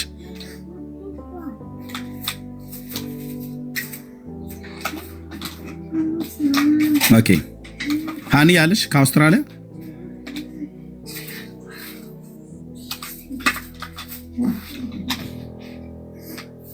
ኦኬ እታጉም እንደዚሁ አይነት ተመሳሳይ ነገር ህይወቷን ስለመሰከረች ተመሳሳይ ነገር የገጠማቸው ማለት ነው። ትዳራቸውን፣ ሀብታቸውን፣ ልጆቻቸውን ሁሉ ጥለው ስለ ጌታ የተባረረች እህት ነበረች። ታግ እዚህ ስላለች ሕያዋን ምስክሮች እንደዚህ አሉ። በአንድም በተዘዋዋሪ መንገድ ነገሩ ይተልቅም ይነስም ተብሎ የሚባል ግን በእያንዳንዳችን ላይ የመጣ እንደየአቅማችን የተፈተንበት መፈተን አለ።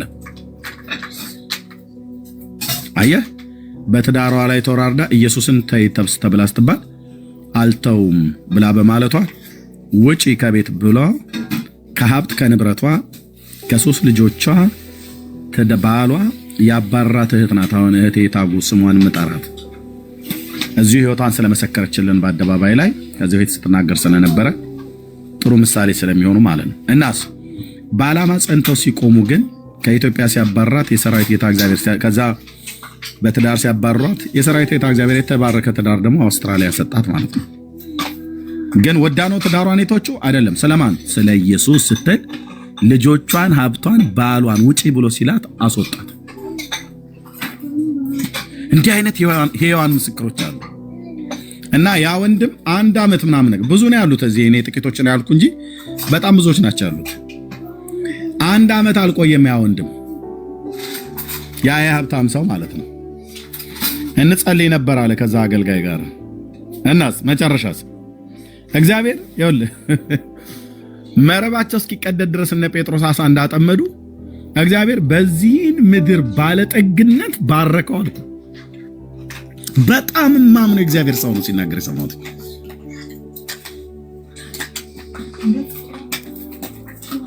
በዘመኑ ብራንድ ኒው የሚባል ማለት ነው። ልክ አሁን 2026 አይደል አሁን ያለው በዘመኑ ብራንድ ኒው የተባለ ምንም ገና 00 የሆነ ማለት ነው።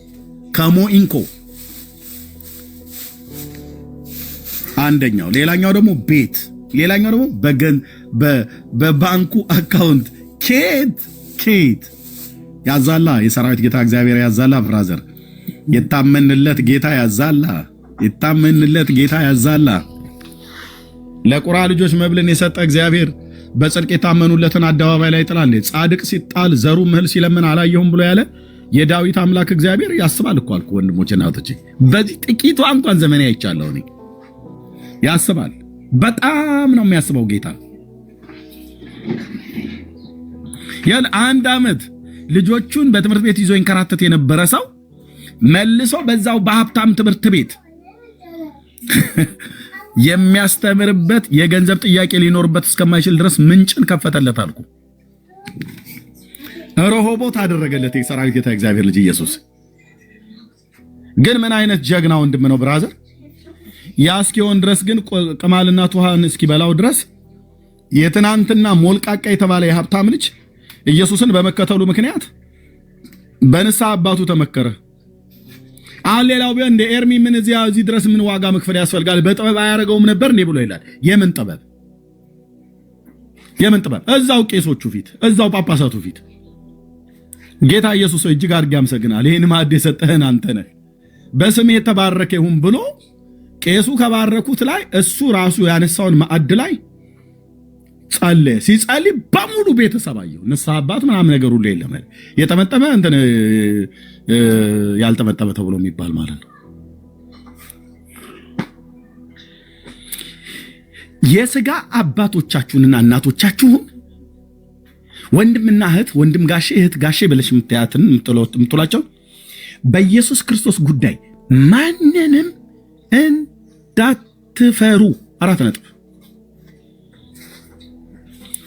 ሲቀር ይቀራል አልኩ። ዓለምና በውስጧ ያሉት ነገር ማለት ነው። ኢየሱስ ምስክር ነው። ሲቀር ይቀራል አልኩ።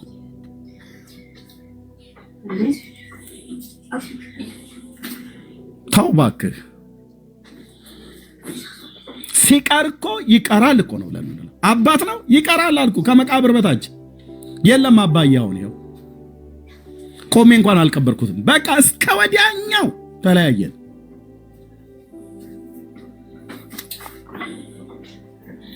እናት ትቀራለች፣ ሚስት ይቀራል፣ አባት ይቀራል፣ ልጆች ይቀራሉ።